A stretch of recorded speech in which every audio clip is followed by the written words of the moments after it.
Hello everyone. आप सभी लोगों का आपका अपने इस यूट्यूब चैनल पर स्वागत है। देखो, आज अब हम बात करते हैं रिप्रेजेंटेशन ऑफ कॉम्प्लेक्स नंबर्स। ठीक है। तो अभी तक आप जो एक तरीके से कोई भी नंबर है, जैसे मान लो 1,2, इसको किस तरीके से आप ग्राफ में रिप्रेजेंट करते थे। आप बोलते थे साहब ये एक्स एक्सिस, ये वाई एक्सिस, और यहाँ पे ये एक्स पे हो गया 1 2, वाई पे हो गया 1 2 3, एक्स पे 1, वाई पे 2, तो ये यहाँ पर कोई नंबर हो गया है ना। अब हम यहाँ पर अब हम बात कर रहे हैं कॉम्प्लेक्स नंबर्स। ठीक है। तो this is not a big deal, ये आप इतना जानते हो, तो इसमें बताने लायक ऐसा कुछ बचा है नहीं वैसे अब। ठीक है ना।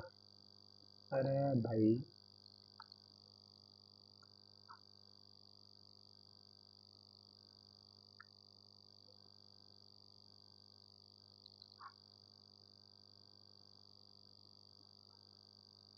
वेट।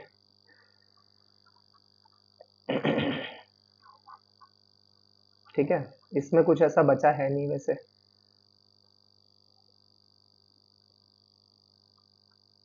ठीक है। अब हम यहाँ पर सीखेंगे, जैसे मान लो कोई भी एक नंबर है z equal to a plus iota B. Okay. z plus z equal to a plus iota B. ठीक है। अब इसमें क्या है कि इसके पॉइंट क्या क्या हो जाएंगे। तो इसके जो पॉइंट हो जाएंगे वो हो जाएंगे z equal to a comma B, real part comma coefficient of, मतलब real part comma imaginary part, सीधी सी बात। ठीक है।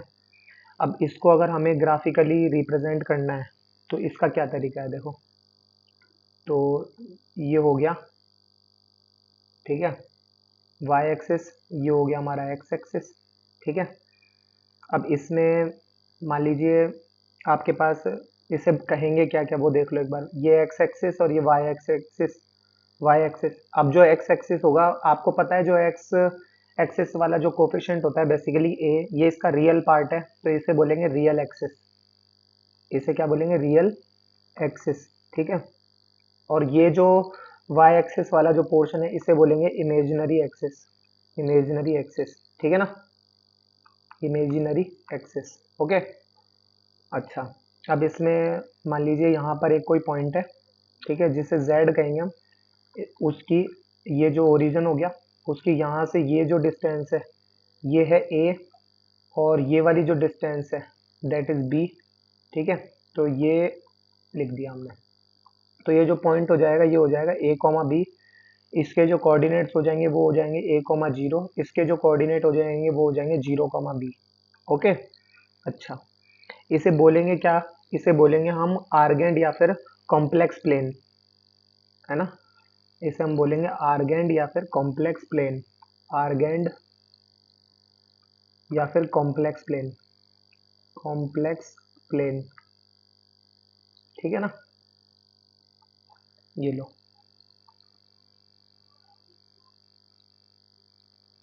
ओके। अच्छा। अब इसमें एक चीज देखो, जो भी हमारे पास एक्स एक्सिस वाले जितने भी एक्स एक्सिस वाले जो भी हमारा पार्ट होता है बेसिकली रियल पार्ट जो है, उसमें हमारे पास जो इमेजिनरी पार्ट है वो जाहिर सी बात है जीरो होता है ना।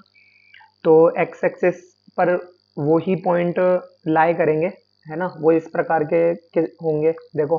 एक्स एक्सिस वाले किस प्रकार के होंगे, वो होंगे हमारे पास, जैसे मान लो 2 + 0 आयोटा, है ना, -3 + 0 आयोटा, इस प्रकार के होंगे। और इनसे पॉइंट कैसे बनेगा, इससे पॉइंट बनेगा 2, 0।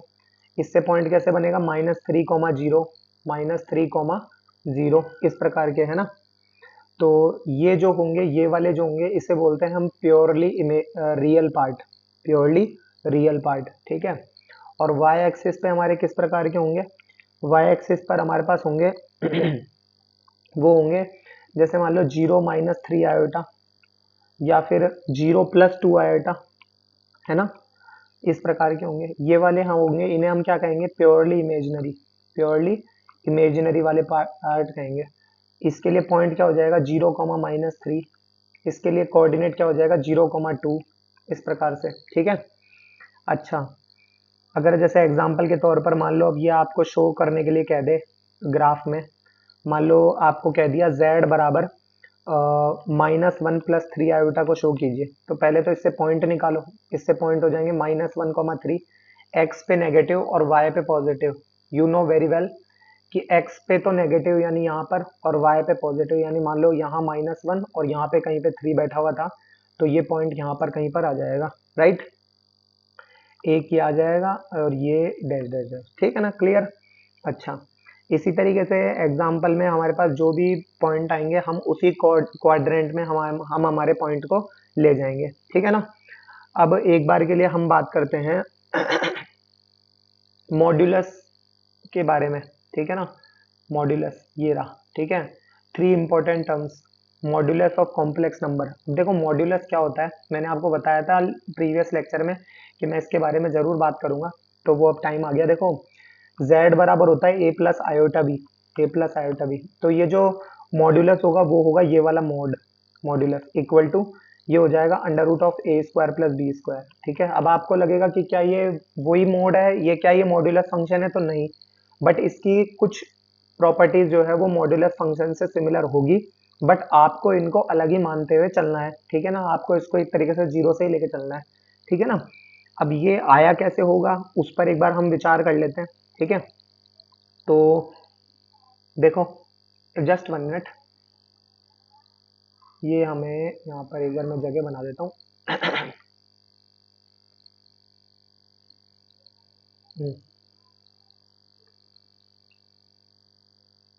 ये लो, ठीक है, ये लो।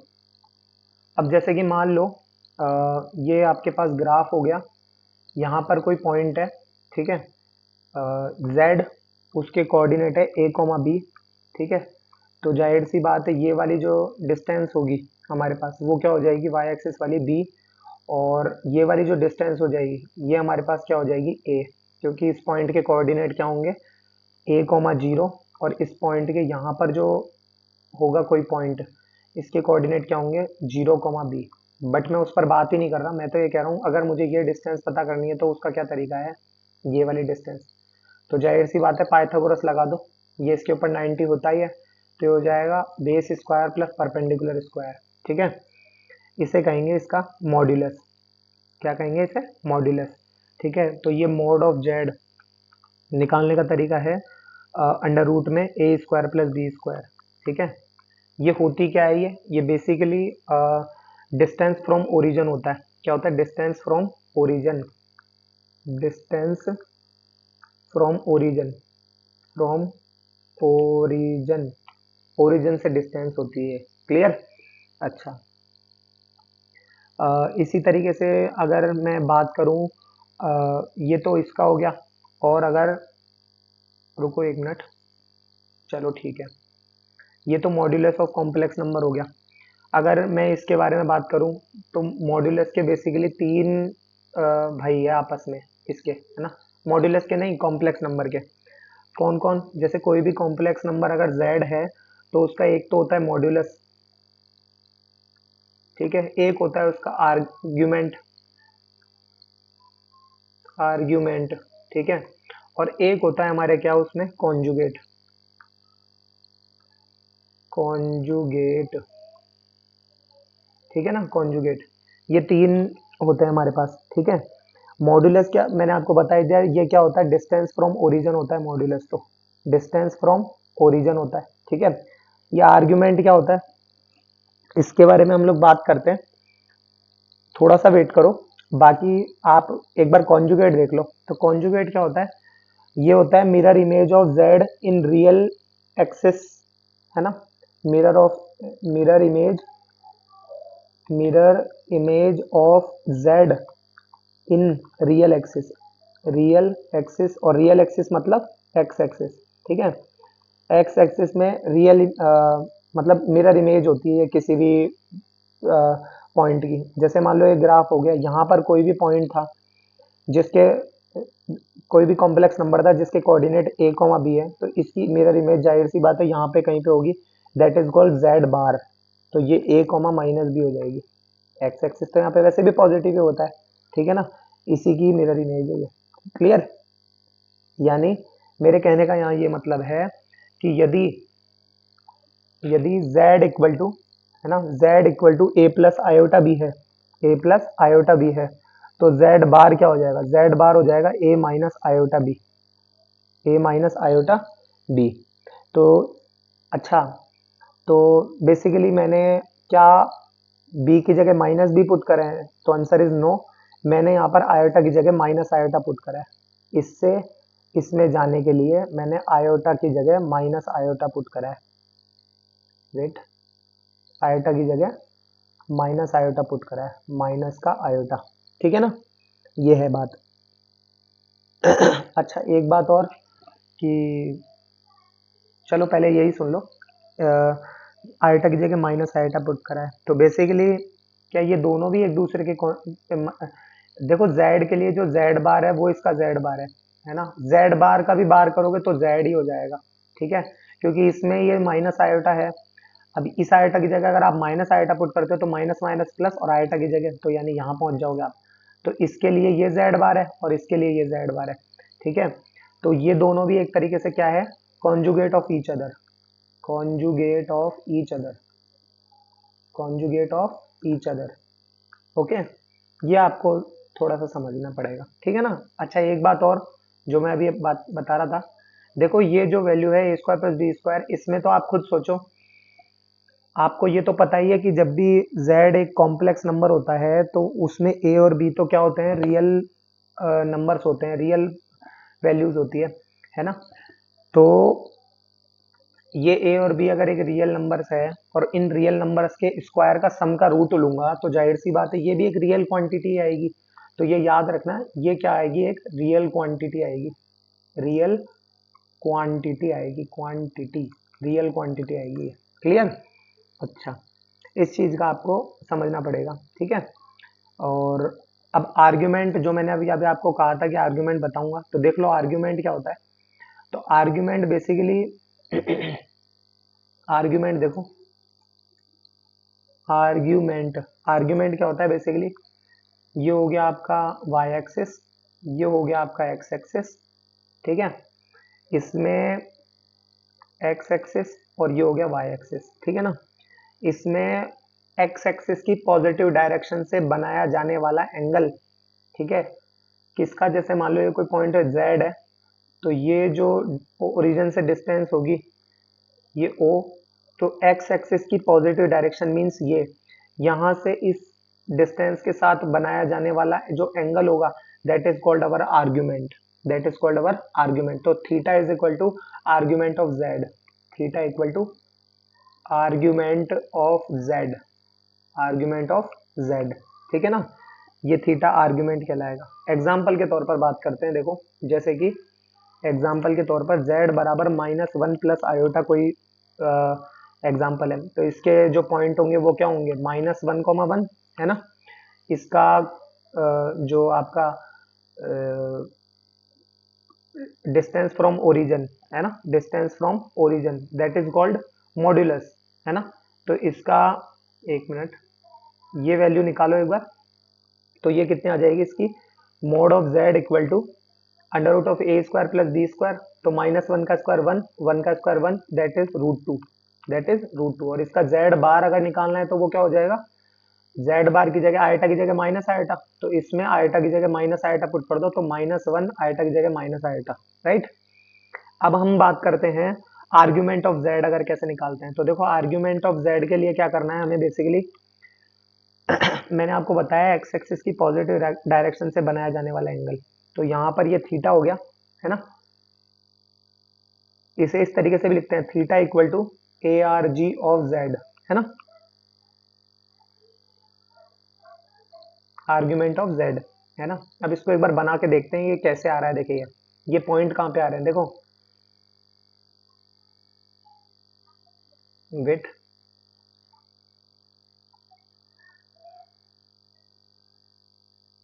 ठीक है, ये हो गया और ये भी हो गया, है ना। अब इसमें ये -1, 1 एक्स पे माइनस और वाई पे पॉजिटिव, यानी यहाँ पे कहीं पे मान लो ये नंबर आ गया -1, 1, -1, 1, ठीक है, ये हो गया और ये हो गया, ठीक है ना, क्लियर। अच्छा, अब मैं ये कह रहा हूँ एक्स एक्सिस की पॉजिटिव डायरेक्शन, और उसको हमें पहले ओरिजिन से जोड़ना है, तो ये ओरिजिन से जोड़ दिया। अब ये एंगल हमें पता करना है, एक्स एक्सिस की पॉजिटिव डायरेक्शन, ये बात याद रहे, ये हमारा थीटा है। अब जरूरी तो नहीं ना कि हम यहाँ पर इसी प्रकार से जाएं, यानी मेरे कहने का मतलब ये है, देखो अगर मैं इस पर बात करूं तो इसके लिए टेन थीटा का एक फॉर्मूला होता है, tan alpha equal to mod of B upon A. तो बी क्या है यहाँ पर, वन अपॉन वन, वन।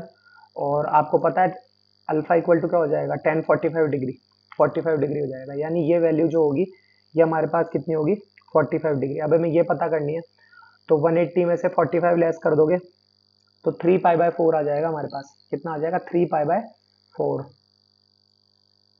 देखो 3 पाई बाय 4, तो ये आ गया 3 पाई बाय 4। क्लियर। अच्छा, और कैसे जाया जा सकता है, देखो ये इतना तो हो गया पाई, है ना, और पाई बाय 4 और जोड़ दिया तो, और जा रहा हूँ लेकिन मैं किस में, मैं जा रहा हूँ क्लॉकवाइज डायरेक्शन में, क्लॉकवाइज डायरेक्शन में। तो माइनस का पाई और माइनस का pi by 4, that is minus का 5 पाई बाय 4, तो माइनस का 5 पाई बाय 4, 5 पाई/4। अब आपको लगेगा कि क्या यही है, क्या यही तरीका होगा, और तो क्या होगा। अब एक बार जरा सोचो, मुझे इस तक जाना है तो मैं ऐसे भी तो जा सकता हूँ, यहाँ पे आके फिर यूं चल जाऊं, तो ऐसे तो और जा सकता हूँ, ऐसे तो कई बार सर्कल घुमा सकता हूँ मैं इसमें। तो ऐसे करके लाखों करोड़ों एंगल निकल कर आ जाएंगे, ठीक है ना। तो ये तो आर्गुमेंट ऑफ जेड कहलाता है, ठीक है। अच्छा, तो ये बात तो हो गई, ये इस प्रकार से ये जो भी एंगल निकल कर आएंगे ये क्या कहलाएंगे, हमारे आर्गुमेंट ऑफ जेड कहलाएंगे। अब यहाँ पर ही एक और छोटा सा है, छोटा सा और मोटा सा और तगड़ा सा, वो क्या है वो सुन लो एक बार, देखो ध्यान से। एक होता है हमारे पास एम्पलीट्यूड, एम्पलीट्यूड। देखो जब आर्ग्यूमेंट ऑफ जेड है ना, उसकी एक फिक्स रेंज डिसाइड हो जाए, दैट इज -पाई से +पाई विद क्लोज ब्रैकेट, अगर ऐसा कभी होता है, that is called amplitude, amplitude of Z, ठीक है, जिसे हम A M P of Z से भी रिप्रेजेंट करते हैं। तो जब कभी ऐसा हो जाता है तो हम कहेंगे, अच्छा अब दिमाग में ये आ रहा होगा कि साहब फिर इसका एम्पलीट्यूड ऑफ जेड क्या होगा, A M P of Z. तो देखो इसका A M P of Z, अगर आप -पाई से +पाई, ये जो -5 पाई/4 है, तो 4 का डिवाइड इसमें दोगे तो ये तो -पाई से ज़्यादा की क्वांटिटी आ गई नेगेटिव में, है ना, और वो तो हमारी बात बन नहीं रही। तो इसमें ये वाली जो वैल्यू होगी, है ना, ये वाली जो वैल्यू होगी ये हमारी क्या कहलाएगी, एम्पलीट्यूड ऑफ जेड। क्या कहलाएगी, amplitude of Z, that is called 3 पाई/4। ये हमारा आंसर होगा, ठीक है ना। आई होप एंड बिलीव कि ये आपको समझ में आ गया हो। एक बात याद रखना, ये जो आर्ग्यूमेंट है ये बेसिकली इसमें एंगल वाली एक क्वांटिटी है, इसमें एंगल फाइंड करते हैं हम, ये अगर आपने देखा हो तो, ठीक है। और बाकी में जो इनमें जो हम देख रहे थे, तो मॉड्यूलस तो बेसिकली डिस्टेंस फ्रॉम ओरिजिन है, और कॉन्जुगेट में जो है हम क्या करते हैं, आयटा की जगह माइनस आयटा पुट कर देते हैं, दैट्स इट, ठीक है। अब ये कुछ याद रखने वाली बातें हैं, और वो क्या है कि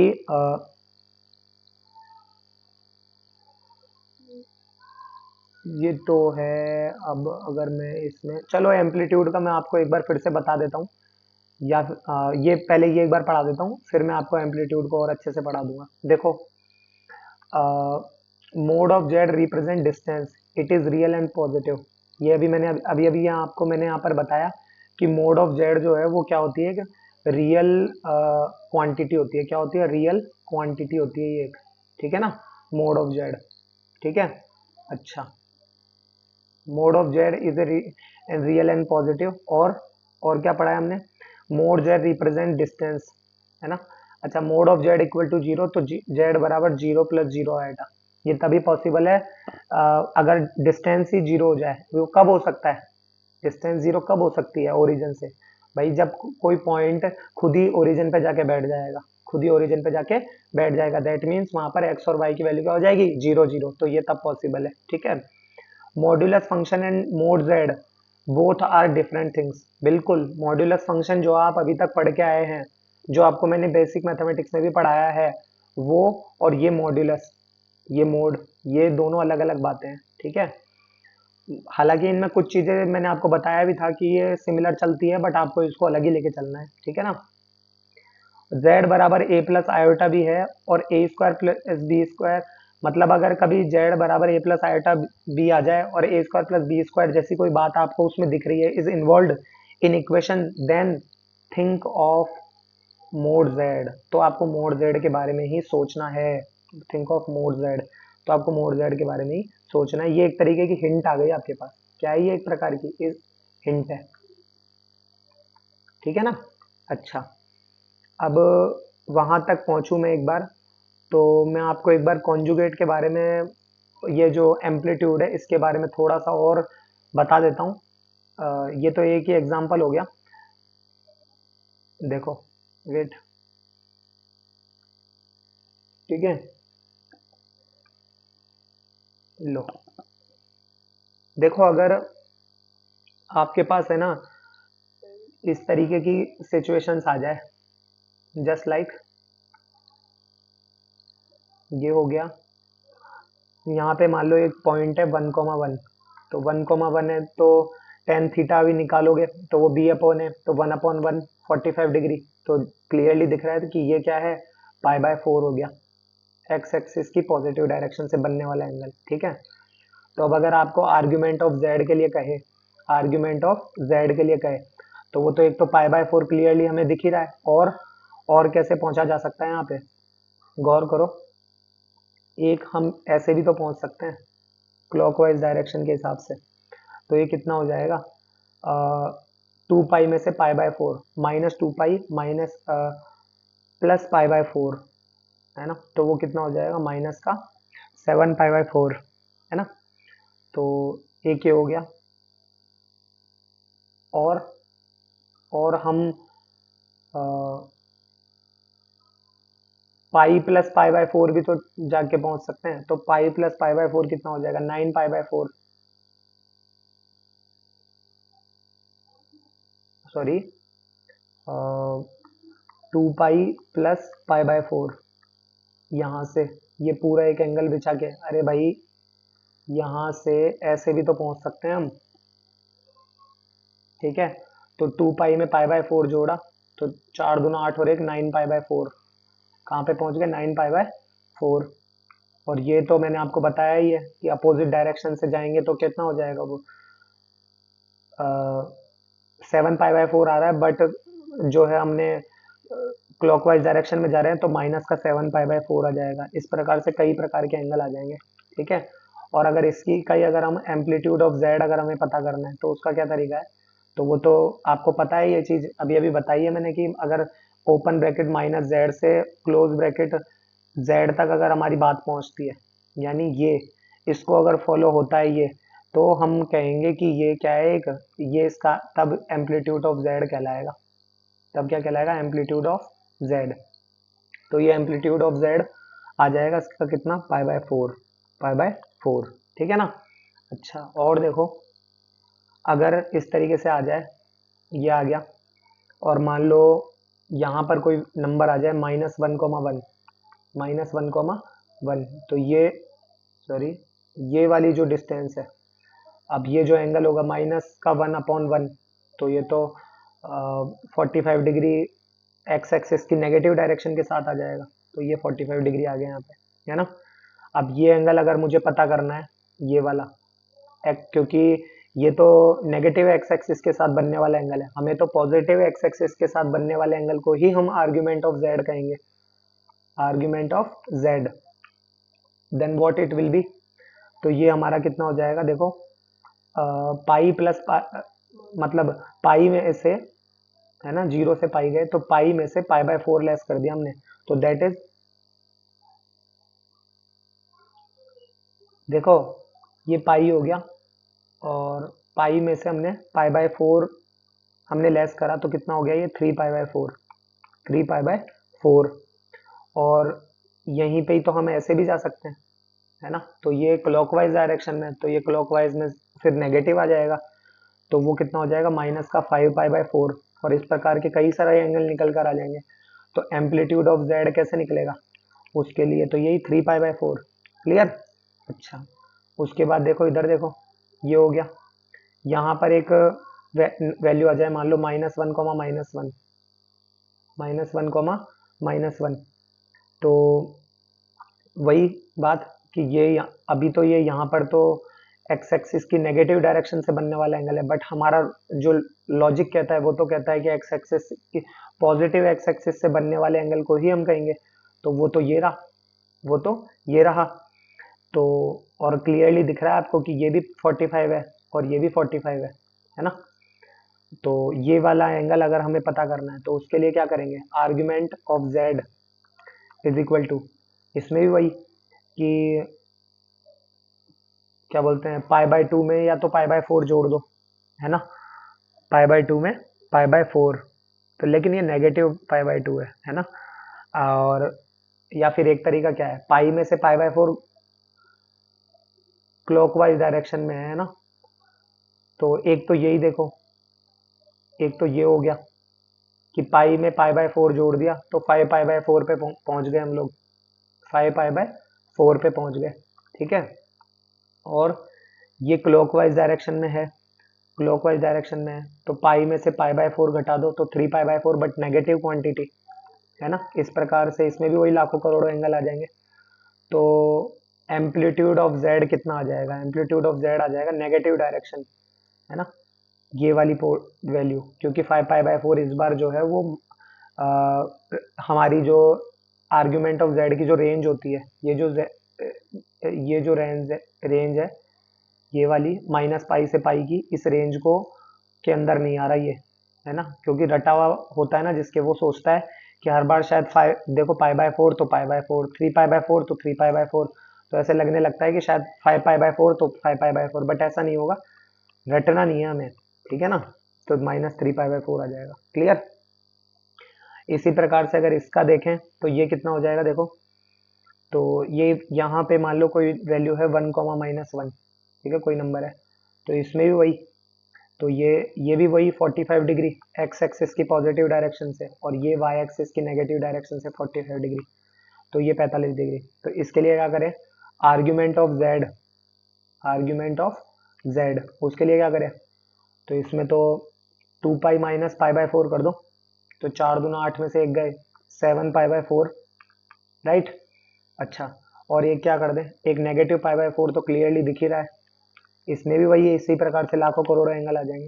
तो अब हम एम्पलीट्यूड ऑफ जेड निकाले तो वो कितना हो जाएगा, माइनस का π/4, -π/4, क्योंकि इस बार ये इस रेंज से के अंदर आ रहा है हमारे, है ना। तो वो रेंज आपको बताएगी कि, क्योंकि इस बात को बस, ये जो है ना इसका इसका ये वाला पोर्शन ही इसका ब्रह्मास्त्र है, आप इसे याद रखोगे तो आप भूलोगे नहीं फिर इसमें।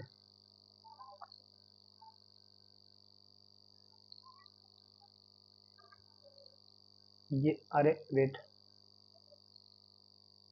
इसे आप भूलोगे नहीं, ये है ना, ये इसको यहाँ पर चिपका कर रखो, इसे रखोगे तो अपने आप आपको चीजें याद आती रहेगी कि इन सब के लिए है ना, ये एक सेम लॉजिक ही काम करेगा, इन सभी के लिए ये बैठे हैं ये अंकल, ये इन पर सब पर निगरानी रखेंगे।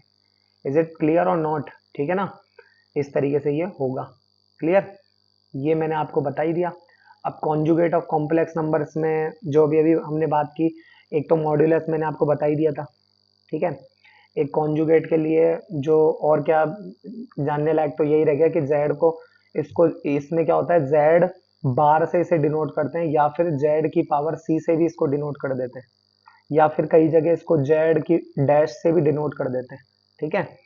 अच्छा, अगर जेड बराबर अगर आपके पास दे रखा है a+i/b, है ना, तो जेड बार बराबर क्या हो जाएगा, a-i/b, क्लियर।